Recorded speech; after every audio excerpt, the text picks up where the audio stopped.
రాజ్యం 60 120 60 120 60 120 60 120 చెట్టు మీద కొంగ చెట్టు మీద కొంగ. రాష్ట్ర వ్యాప్తంగా వడ్ల కొనుగోలు విషయంలో రాష్ట్ర ప్రభుత్వం పూర్తిగా విఫలమైపోయింది.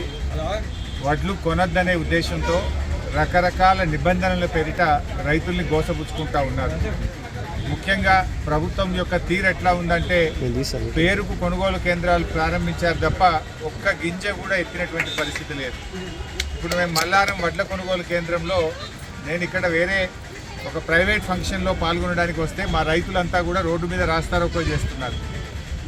ఎందుకు రాస్తారోకో చేస్తున్నారని నేను రైతుల్ని అడిగితే రైతులు చెప్తున్న మాట 28 రోజులైంది వడ్లు కోసి ఇప్పటి వరకు ఒక్క గింజ కూడా ఇక్కడ కొనలేదు.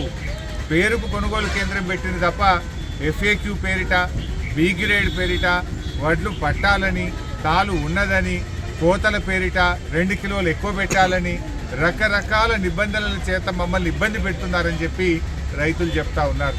ముఖ్యంగా మొక్కజొన్న రైతులకు గత 4 రోజుల నుంచి గన్ని బ్యాగులు లేవు, రైతులే సంచులు కొనుక్కొచ్చుకోవాలని చెప్పి మక్కలు పండించిన రైతులకు చెప్తా ఉన్నారు. సన్ఫ్లవర్ ఇటు చిన్న కోడూరులో సిద్దిపేటలో 22 రోజుల కింద సన్ఫ్లవర్ పోస్తే 22 రోజుల నుంచి సన్ఫ్లవర్ కొనుగోలు ఆగిపోయింది. కొంటారా కొనరా చెప్పరు, ఎప్పటి నుంచి కొంటారో చెప్పరు. పాపం రైతులు 22 రోజుల నుంచి కూడా రోజు ఉదయాన్నే రావడం సాయంత్రం వెళ్ళడం, అంటే ఆ కుప్పల దగ్గర రైతులు కావలు గాయాల్సినటువంటి పరిస్థితి ఏర్పడ్డది. సన్ఫ్లవర్ చూస్తే అట్ల కొనరు, జొన్నల కొనుగోలు కేంద్రాలు ఇప్పటిదాకా ప్రారంభం చేయరు, శనగల కొనుగోలు మధ్యలోనే ఆపేసినారు, మొక్కజొన్న రైతులను సంచులు కొనుకొచ్చుకోమంటున్నారు. వరి రైతులను చూస్తే వాళ్ళ బాధ చెప్పలేము. వడ్లు కొత్తగా పండుతున్నాయా? గతంలో ఎప్పుడు వడ్లు బండలేదా? ప్రభుత్వాలు కొనలేదా? ఆనాడు BRS ప్రభుత్వం ఉన్నప్పుడు ఎప్పుడు కూడా రైతులకు ఈ రకంగా ఇబ్బంది కాలేదు. మొదటిసారిగా వడ్లు పండించిన రైతులు ఇలా హరిగోస పెడతా ఉంది. 90 లక్షల వడ్లు కొంటామని చెప్పిన ప్రభుత్వం ఇప్పటికీ 9 లక్షలు కూడా కొనలే, 10 పైసల వడ్లు కూడా కొనలేరు. ఇలా MSP రాక 400కు 500కు తక్కువ అమ్ముకోవాల్సిన పరిస్థితి ఇవాళ రైతులకు ఏర్పడతా ఉంది. దాంతోని ఇలా బాధతోని రైతులు ఇక్కడ రాస్తారోకో చేస్తున్నారు. ప్రభుత్వం ఇప్పటికైనా పట్టించుకోవాలి. మీ కలెక్టర్లకు ఆదేశాలు ఇవ్వండి. మీరు గతంలో ఏ రకంగా అయితే వడ్లు కొన్నారో ఇప్పుడు కూడా అదే పద్ధతుల్లో కొనండి. గతంలో లేని నియమ నిబంధనలు కొత్తగా పెట్టి మీరు కొనొద్దనే ఉద్దేశంతో ఈ రకమైన నిబంధనల పేరిట రైతుల్ని వేధింపులకు గురి చేస్తూ ఉన్నారు. ఒకవైపు 44 డిగ్రీల ఎండలో రైతులు మాడిపోతున్నారు, వడదెబ్బ తగిలి ప్రజలు రాలిపోతా ఉన్నారు. ఇంత ఎండల్లో రైతుల్ని ఈ రకంగా గోసబుచ్చడం కరెక్టా? మీరు బోనస్ అన్నారు, బోనస్ మాట కూడా ఎత్తలేరు. పోయిన యాసంగి బోనస్ ఎగ్గొట్టిండ్రు, రైతు బంధు ఇంతవరకు ఇవ్వలేదు. కనీసం పండిన వడ్లన్న కొనండి నాయన అంటే ఆ వడ్లు కూడా కొనకుండా రైతుల్ని ఉసురు పోసుకుంటా ఉంది రేవంత్ రెడ్డి ప్రభుత్వం. అధికారులతో మాట్లాడితే పైనుంచి ఆదేశాలు ఉన్నాయంటారు, ట్రక్ షీట్లు అప్లోడ్ చేయట్లేదు, ఆన్లైన్ అంటున్నారు. రకరకాలు ఎరువులు కావాలంటే యాప్ అంటారు, వడ్లు కొనండి అంటే ఆన్లైన్ అంటారు. అంటే మీ ఉద్దేశం ఏంది? ఎందుకు రైతులు ఈ రకంగా ఇబ్బంది పడుతున్నారు? ఇవాళ జిల్లాలో అనేక చోట్ల కొనుగోలు కేంద్రాలు స్టార్ట్ చేసింది, కానీ ఒక్క సంచి కూడా ఇప్పటిదాకా ఎత్తని కొనుగోలు కేంద్రాలు ఎక్కువ, కొన్నవి తక్కువ, కొనని కేంద్రాలే ఎక్కువ. ఈ రకంగా రాష్ట్ర వ్యాప్తంగా ఖమ్మం జిల్లాలో మొక్కజొన్న రైతులు చాలా ఇబ్బంది పడుతున్నారు. నిజామాబాద్, ఆదిలాబాద్, సంగారెడ్డి జిల్లాల్లో రైతులు ముఖ్యంగా మరి అక్కడ జొన్నలు కొనక మక్కలు కొనక రైతులు బాధపడతా ఉన్నారు.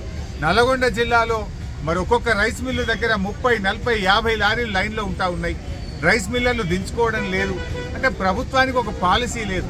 ప్రభుత్వం ఇలా వడ్లు కొనద్దనే ఉద్దేశంతోనే రైతులు ఈ రకంగా ఇబ్బంది పెడుతున్నట్టుగా కనబడతా ఉంది. కలెక్టర్ల కాన్ఫరెన్స్ పెట్టండి, అవసరమైతే సెక్రటరియట్లో ఉండే ఉన్నత అధికారులను జిల్లాకు ఒక అధికారిని నియమించి వెంటనే కొనుగోలు జరిగే విధంగా ప్రభుత్వం యుద్ధ ప్రాతిపదికన చర్యలు తీసుకోవాలని రైతుల పక్షాన్ని డిమాండ్ చేస్తూ ఉన్నాం. ఇవాళ రైతులు ఇంత ఎండలో వాళ్ళు రాస్తారోకో చేస్తూ ఉంటే మరి నేను కలెక్టర్తో మాట్లాడితే కూడా రూల్స్ అంతే, కొనాల్సిందే అని చెప్పి కలెక్టర్ గారు మాట్లాడుతూ ఉన్నారు. మరి తప్పనిసరి పరిస్థితుల్లో రైతులు రోడ్డు మీద నిలబడితే రైతులతో పాటు మేము నిలబడి వారి యొక్క ధర్నాకు సంఘీభావం చెప్పాల్సిన పరిస్థితి ఏర్పడ్డది. మరి ఇప్పటికైనా ఇంకా ఎంత ఉసురు పోసుకుంటారు? ఇంకెంతమంది రైతులు రోడ్ల మీదకి రావాలి? ఇంకెంతమంది రైతుల ప్రాణాలు పోవాలి? వడదెబ్బ తగిలి కుప్పల మీదనే రైతులు రాలిపోతున్నటువంటి పరిస్థితి ఉంది. అయినా రేవంత్ రెడ్డిలో కనికరం లేదు. మాటల్లో రేవంత్ రెడ్డి రైతు బిడ్డ అంటాడు. నువ్వు రైతు బిడ్డవైతే రైతులు ఇట్లా ఉసురు పోసుకుంటావా? నువ్వు రైతు బిడ్డవైతే రైతు బంధు ఎగ్గొడతావా? నువ్వు రైతు బిడ్డవైతే దేవుని మీద ఒట్టుబెట్టి రుణమాఫీ ఎగ్గొడతావా? నువ్వు రైతు బిడ్డవైతే ఎరువుల్ని ఈ రకంగా ఎరువుల కోసం రైతుల్ని ఇబ్బంది పెడతావా? నువ్వు డూప్లికేట్ రైతు బిడ్డ లెక్క కొడుతున్నావు. ఒరిజినల్ రైతు బిడ్డవైతే రైతుల్ని ఈ రకంగా ఇబ్బంది పెట్టవు. నువ్వు నిజంగా రైతు బిడ్డవైతే వెంటనే రివ్యూ చేయి, జిల్లాకు ఒక అధికారిని నియమించు, అధికారులకు ఆదేశాలు జారీ చేయి.